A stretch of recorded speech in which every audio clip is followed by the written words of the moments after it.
Dhaka, the capital of Bangladesh, is one of the most crowded cities in the world. It faces a myriad of challenges. Road safety is one of them. Every year, about 900 people die in road crashes in the city.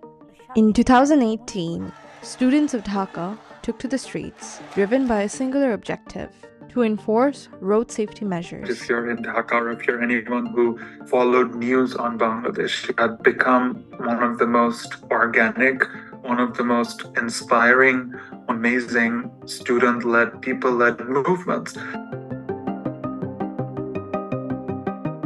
It started with the fact that students were unable to do something as simple as commuting to class without having to worry about racing buses taking their lives in the process. The catalyst for the protest was the death of two high school students. They were killed while waiting at a bus stop. And we know that the two students who lost their lives, which triggered this protest, were victims of two rival bus companies who were racing to reach the bus stop before the other. Thousands of students, some as young as 13, took to the streets.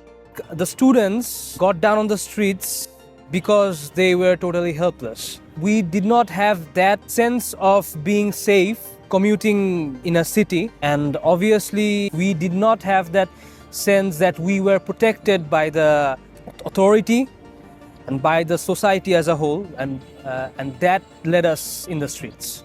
Fellow students and fellow peers dying on the streets every now and then, and authorities are not doing much about us, kind of drove us to the point where we had to retaliate and show the country it's possible. It's possible to fix traffic and fix these transportation issues if we put a proper head to it, or we concentrate properly for it. Students took to social media slogans.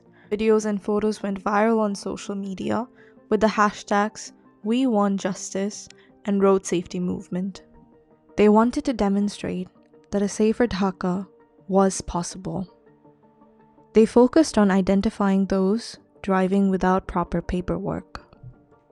I can remember that my friends and my peers, they were upping the car, even the police cars, checking their licenses. They also wanted to stop reckless driving.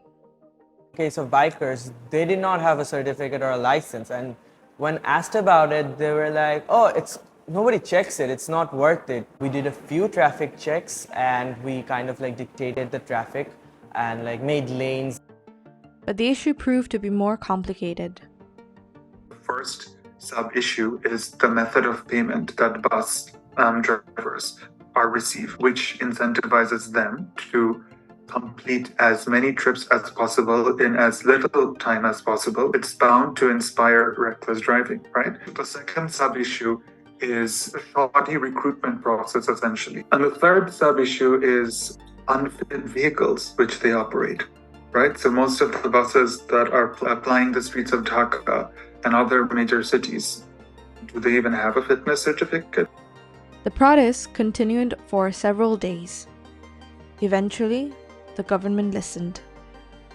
A new Road Transport Act was drawn up.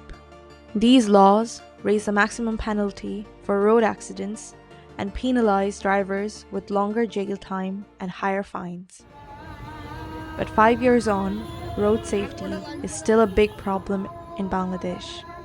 Road Transport Act, instead of giving us corporate accountability, what it gave us is corporate immunity. I think the movement was a total failure in that sense, because it did not have any impact.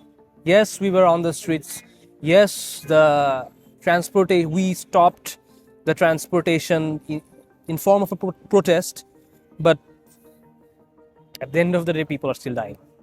It feels sad altogether, and it just annoys a lot of students that what we did for or we fought for was not even heard or recognized or acknowledged whatsoever in this country, and it still bears a mark on us that what we did or what we wanted to do was disregarded instantaneously mostly.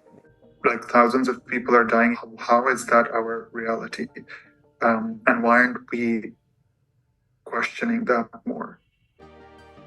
Only if students are the only people listening to these laws or following these laws, and people above us are not doing anything whatsoever, it does not result to anything. I think we have to be more responsible as an individual, and we must have an individual voice who can restructure and reform our transportation system. In my opinion, the most important thing is society to stand up for this situation altogether, and society to come together and say enough is enough, we don't want this anymore. At the end of the day, it's authorities and people in power, or like this society as a whole, to do it all together.